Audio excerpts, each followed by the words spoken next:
भारत माता शिव शक्ति अवतार। आज है 4/2/2025। रिवाइज डेट है 5/5/1967।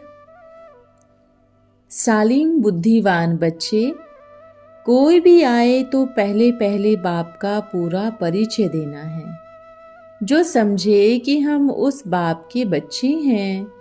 बाप ब्रह्मा द्वारा रचना रचते हैं और हम सब ब्रह्मा के बच्चे हैं। गीत है हमारे तीर्थ न्यारे हैं। गीत की 2 लाइन सुनते ही बच्चों की बुद्धि में रचता और रचना के आदि मध्य अंत का ज्ञान आ जाना चाहिए। जिनकी अच्छी सालिम बुद्धि है, सालिम कहा ही जाता है सतो प्रधान बुद्धि को।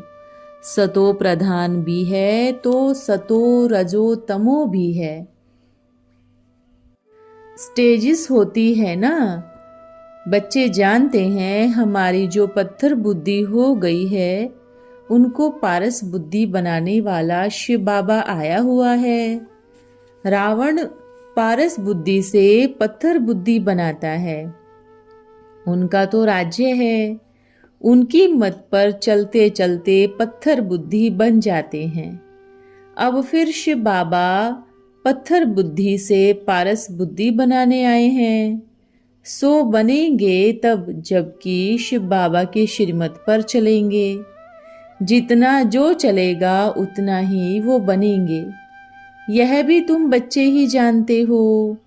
नंबरवार पुरुषार्थ अनुसार बाप आकर दैवी राजधानी स्थापन करवाते हैं और करते हैं। हम ब्राह्मणों को देवी देवता बनाते हैं। देवी देवताओं की राजधानी है ना, यह भी दुनिया में कोई को पता नहीं है। तुम बच्चों में भी नंबरवार जानते हैं कि हम ऊंचे ते ऊंच बनते हैं। थोड़ा भी सुना तो सतयुग में तो आएंगे ही। नशा तो उनको चढ़ता है जो समझते हैं कि हम अपनी राजधानी स्थापन अथवा हम स्वर्ग में लक्ष्मी नारायण बनने के लिए पढ़ रहे हैं। कई तो बिल्कुल जानते ही नहीं हैं कि हम पढ़ते हैं नर से नारायण बनने के लिए। बुद्धि में हो तो कुछ न कुछ पढ़े भी। ऐसे भी हैं जो कि पढ़ते ही नहीं, कि जो समझे कि हमको पढ़ाने वाला पारसनाथ है। उनसे हम पारस बुद्धि व महाराजा महारानी बनते हैं। प्रदर्शनी में तो कितना माथा मारते हो समझाने के लिए। तुम बच्चे जानते हो कि दुनिया की पत्थर बुद्धि है, एप्स बुद्धि है। हर एक की चलन से ही समझा जाता है। जो खुद ही एप्स बुद्धि है वो कोई को क्या समझाएंगे। दैवी चलन तो बिल्कुल न्यारी होती है। दुनिया के मनुष्य तो कुछ जानते ही नहीं। वो नशा रह नहीं सकता। अब प्रदर्शनी में जो आते हैं समझने के लिए, उनको यह समझाना चाहिए कि बाप को भूलने कारण ही निधन के बने हैं। रचता बाप को ही नहीं जानते हैं। वो भी 2 हैं, एक तो शिव बाबा, दूसरा प्रजापिता ब्रह्मा। तुम कहते हो हम ब्रह्मा के बच्चे हैं। सिवाय प्रजापिता ब्रह्मा के इतने बच्चे कहाँ से आए। पत्थर बुद्धि तो यह भी समझते नहीं हैं। यह भी समझ नहीं है कि शिव बाबा द्वारा, प्रजापिता ब्रह्मा द्वारा हम ब्राह्मण ब्राह्मणियां बने हैं। शिव बाबा के बच्चे तो सब भाई भाई हैं, जबकि एक बाप के बच्चे तो फिर लड़ाई झगड़ा नहीं, ना जानने के कारण भाई भाई आपस में बहुत लड़ते हैं। किसी से ना बनी तो लड़ाई झगड़ा कर अलग हो जाते हैं। अब तुम हो परम पिता परमात्मा शिव के बच्चे, तो बुद्धि में यही रहना चाहिए। हम आत्माएं शिव बाबा की संतान हैं। शिव बाबा है स्वर्ग का रचता। तो तुमको भी स्वर्ग का मालिक होना चाहिए। हम सिवाय ब्रह्मा के स्वर्ग के मालिक बन नहीं सकते। यह अच्छी रीति बुद्धि में चलना चाहिए। बहुत अच्छे अच्छे बच्चों की बहुत थोड़ी बुद्धि चलती है। देह अभिमान बहुत है। समझते हैं हम सब कुछ पढ़ चुके हैं। बाप कहते हैं अब तक तुम कुछ सीखे ही नहीं हो। देह अभिमान बहुत है। थोड़ा भी किसी को समझाया तो देह अभिमान बहुत आ जाता है। अभी तुम बच्चों को तो बहुत पढ़ना है। पहली पहली बात समझाओ, सब एक बाप की संतान भाई भाई है। शिव बाबा है स्वर्ग का रचता। हेविनली गॉड फादर कहा जाता है ना। हेवन स्थापन करने वाला तो निराकार बाप है। अब वो स्वर्ग कैसे स्थापन करे? हेवन में तो होते हैं देवी देवताएं। अब मनुष्यों को देवता कैसे बनाते हैं, यह कोई समझते नहीं है। देवताओं के आगे माथा टेकते हैं। समझते हैं कि यह होकर गए हैं, हम नहीं हैं, हम मनुष्य हैं। परंतु बाप ने मनुष्यों को देवता बनाया कैसे, ये कोई मनुष्य जानती नहीं है। मनुष्य से देवता किए करत न लागी वार, यह महिमा ग्रंथ की है। ग्रंथ वाले कृष्ण को नहीं मानते, परमात्मा को मानते हैं।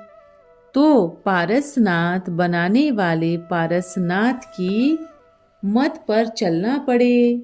उनकी ही मत नहीं मानेंगे तो पारसनाथ ही कैसे बन सकेंगे? बहुत हैं जो शिव बाबा की मत पर चलते ही नहीं हैं। समझते नहीं हैं कि हमको शिव बाबा मत दे रहे हैं। समझते हैं कि ब्रह्मा देते हैं। बाप खुद कहते हैं कि यह ज्ञान मैं तुमको देता हूँ। मैंने यह रथ लिया है। इनकी आत्मा भी पतित थी। ब्रह्मा कौन है, यह भी कोई नहीं जानते। अब सूक्ष्म वतन में प्रजापिता ब्रह्मा कहाँ से आया? प्रजापिता ब्रह्मा तो जरूर यहाँ होना चाहिए ना। प्रजापिता ब्रह्मा द्वारा भगवान ही देवता बनाते हैं। जरूर मनुष्य में प्रवेश करे तब तो तुम ब्राह्मण बनो। ईश्वर की संतान तुम यहाँ पर ही बनते हो। सतयुग में तो यह ज्ञान भी नहीं होगा कि हम ईश्वर की संतान बने हैं। अभी तुम्हारे में ज्ञान है, हम शिव बाबा के बच्चे हैं। फिर ब्रह्मा द्वारा भाई बहन बने हैं। शिव बाबा तो निराकार है। ब्रह्मा द्वारा स्वर्ग की स्थापना करवाते हैं, शंकर द्वारा विनाश। अब ब्रह्मा और विष्णु का ज्ञान भी तुम बच्चों को ही मिला है। ब्रह्मा सो विष्णु, अब सूक्ष्म वतन में ब्रह्मा सो विष्णु कैसे समझेंगे? यहाँ पर ही समझाया जाता है कि प्रजापिता ब्रह्मा यहाँ है, सो ही फिर विष्णु वहाँ बनेंगे। बरोबर तुम प्रजापिता ब्रह्मा की औलाद देवता बन रहे हो।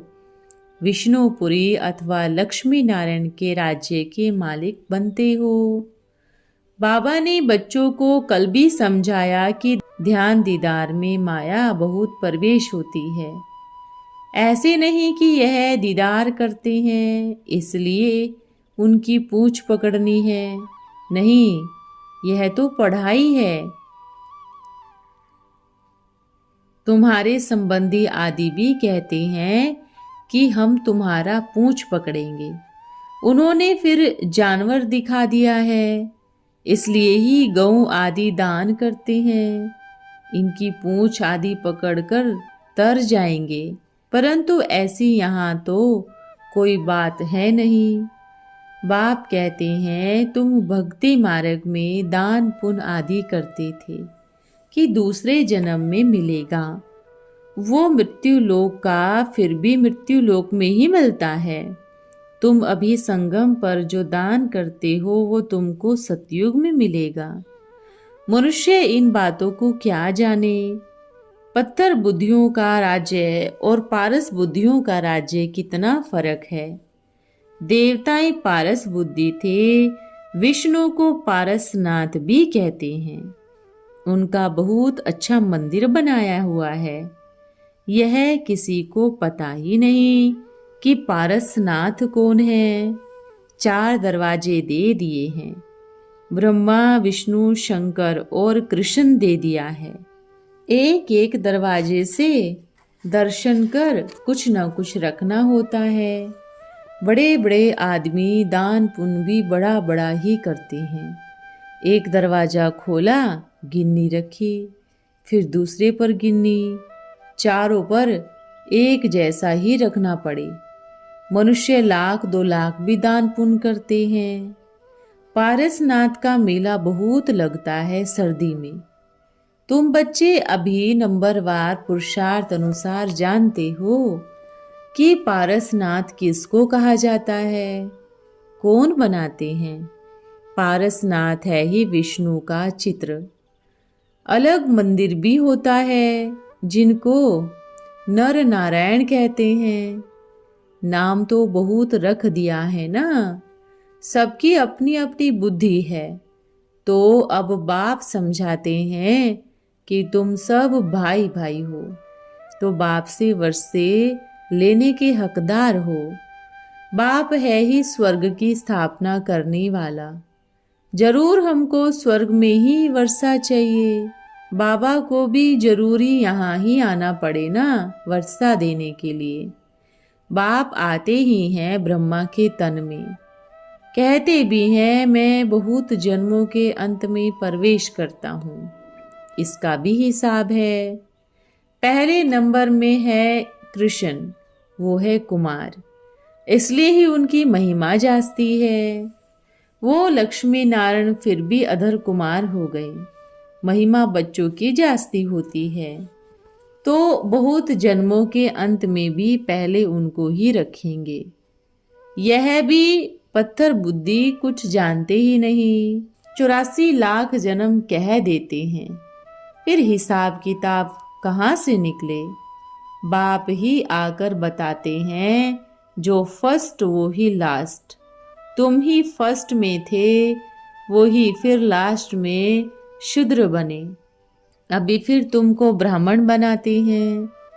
बाप तुमको वर्षा देते हैं, पतित से पावन बनाते हैं। प्रजापिता ब्रह्मा तो मनुष्य हो गया ना, शिव को मनुष्य नहीं कहेंगे। प्रजापिता ब्रह्मा कहाँ से आया। कहते हैं बहुत जन्मों के अंत में इनके शरीर को अपना रथ बनाया। एडॉप्ट करते हैं ना, स्त्री को भी एडॉप्ट करते हैं। फिर पियर घर का नाम बदलकर ससुर के घर का नाम रख देते हैं। बाप ने भी इनमें प्रवेश किया तो इनका नाम बदल दिया। इनको एडॉप्ट करके जैसे कि घरवाली बना लिया। कहते हैं इन द्वारा मैं तुमको अपना बनाता हूँ। इनको माता भी कहा जाता है तो पिता भी। शिव बाबा को तो माता नहीं कहेंगे ना, वो तो निराकार फादर है। हम तो उनके बच्चे हैं, उनको माता पिता दोनों कहते हैं। इनमें मैं प्रवेश कर एडॉप्ट करता हूँ, इसलिए यह माता भी हो गई। यह बातें कोई समझते नहीं हैं, ना ही कब किसके ख्याल में ही आता है। बिल्कुल ही बुद्धिहीन बन गए हैं। बाप कहते हैं शास्त्र है ही भक्ति मार्ग, गिराने का मार्ग। अंधश्रद्धा की भक्ति तो है ही दुर्गति मार्ग। अंधश्रद्धा से तो दुर्गति ही होती है। पत्थर बुद्धि बन जाते हैं, बाप पारस बुद्धि बनाते हैं। रावण फिर पत्थर बुद्धि बनाते हैं, एकदम जैसे कि बंदर बुद्धि। किसको भी यह पता नहीं है कि रचता कौन है, रचना कैसे होती है। इसीलिए ही रामायण में भी बंदर नाम रखा है। बाबा ने बंदर सेना ली, एक की तो बात नहीं हो सकती। बाप कहते हैं तुम सभी सीताएं हो, मैं तुमको इस भक्ति मार्ग से छुड़ाने आया हूँ। तुम सभी रावण राज्य में हो। रावण को जलाते भी हैं, परंतु वो कौन है, कब से इनका राज्य शुरू होता है, वो कोई नहीं जानते। रावण को गधे का शीश दे देते हैं, कुछ भी समझते नहीं हैं। बाप कहते हैं मनुष्य रावण राज्य में गधे से भी बदतर हो जाते हैं, एक दो को गाली देते रहते हैं। गधे का भी मिसाल देते हैं, उनका सारा श्रृंगार कर खड़ा करो, फिर सारे कपड़े मिट्टी में खराब कर देते हैं। बाप भी कहते हैं मैं भी आया हूँ श्रृंगार करने, परंतु फिर माया के वश होकर सारा खराब कर लेते हैं, गटर में गिर पड़ते हैं। कहते हैं पावन बनाओ, तो अब पतितपना छोड़ो ना, मुझे याद करते रहो। कहते हैं बाबा आज हार खा ली, तो माना कि गधे का गधा हो गया। 8-10 वर्ष भी पवित्र रहते हैं, फिर भी किसी के संग में आकर सारा श्रृंगार बिगाड़ लेते हैं। 10 वर्ष की कमाई सारी चट कर लेते हैं, पत्थर बुद्धि बन जाते हैं। फिर पारस बुद्धि बनने लिए पुरुषार्थ करना पड़े। इसमें क्षमा की तो बात ही नहीं। योग लगाओ, फिर चढ़ना बड़ा मुश्किल हो जाता है। मेहनत है, भगवान पढ़ाते हैं, बहुतों को याद नहीं रहता है। मैं स्टूडेंट हूँ, वो टीचर हैं, मैं बच्चा हूँ, वो बाप है, तो उनकी ही मत पर चलना चाहिए। गुरुओं के फॉलोअर्स बनते हैं, गुरु को कहते हैं कि हम भगवान से कैसे मिले, तो गुरु उनको कहते हैं भगवान तो सर्वव्यापी है, तुम भी भगवान हो, बेड़ा ही गर्क कर देते हैं। पत्थर बुद्धि को कितना भी समझाओ, कब भी समझेंगे नहीं। इस समय के जो भी मनुष्य मात्र हैं, सबकी ब्रेन काम की नहीं रही। इस समय के मनुष्यों की ब्रेन से बंदरों की ब्रेन तीखी है, इसलिए ही बंदर की ग्लैंड्स निकालकर मनुष्यों में डालते हैं। अब तुम बच्चे जानते हो, हम अब पारस बुद्धि बनने आए हैं, तो श्रीमत पर चलना पड़े ना। बाप इन द्वारा तुमको ज्ञान देते हैं। बाप कहते हैं मेरी निंदा करवाओगे तो ठोर नहीं पाओगे, पद गवाएंगे। एम ऑब्जेक्ट तो यहाँ ही है। अगर ऐसा पुरुषार्थ करेंगे तो यह लक्ष्मी नारायण बनेंगे। पहले पहले तो यह समझाना चाहिए कि हम आत्मा को और बाप को तो जानू। बाप ने तुमको यहाँ भेजा है पाठ बजाने के लिए, फिर तुम उनको भूल क्यों जाते हो? पुकारते हो ना तुम मात पिता, तुम भी कहते हो अब निराकार को मात पिता कहते हैं, वो तो निराकार ही है, बाप है, माँ तो है नहीं। अभी तुमको पता पड़ा है कि ब्रह्मा माता भी है तो पिता भी है, गाते भी हैं इनके लिए ही, तुम मात पिता, वो आकर एडॉप्ट करते हैं। लिखा भी हुआ है ब्रह्मा द्वारा स्थापना, तो जरूर ब्राह्मणों की ही स्थापना होगी। यह बातें नई है, कोई समझ नहीं सकते। इस समय सभी पत्थर बुद्धि हैं, सतयुग में होते हैं पारस बुद्धि। तो पहले पहले बाप का पूरा परिचय देना है, जो समझे कि हम उस बाप के बच्चे हैं। बाप इस ब्रह्मा द्वारा रचना रचते हैं। यह सब बच्चे हैं ना, संगम युग पर बाप रचना रचते हैं। सतयुग में थोड़े ही ब्रह्मा के बच्चे होंगे। कोई भी आते हैं तो पहले पूछना है कहाँ आए हो, हम किसके बच्चे हैं, जानते हो ब्रह्मा को किसने और कैसे रचा? पहले पहले अलफ समझो, तब आगे बढ़ना चाहिए। अच्छा मीठे मीठे सिकिल अदे 5000 वर्ष के बाद मिले हुए सर्विसेबल आज्ञाकारी फरमानवरदार श्रीमत पर चलने वाले सपूत सदा बाप को याद करने वाले नूरे रत्नों को बाप व दादा का सब बच्चों सहित याद प्यार और बच्चों से गुड मॉर्निंग। ओम नमः शिवाय। बाबा, आज का वरदान है महान आत्मा भव। मैं एक महान आत्मा हूँ। क्या इस रूहानी नशे में रहते हो? मधुबन को महान भूमि कहा जाता है, तो महान भूमि पर निवास करने वाले अवश्य महान आत्मा ही होंगी ना। महान आत्मा उसे कहेंगे जिसका हर संकल्प और कर्म महान हो। एक भी संकल्प व कर्म साधारण व बगैर अर्थ ना हो। उनका हर कदम, हर नजर अर्थ सहित होता है, तो ऐसे अर्थ स्वरूप महान आत्मा हो। अच्छा, ओम नमः शिवाय।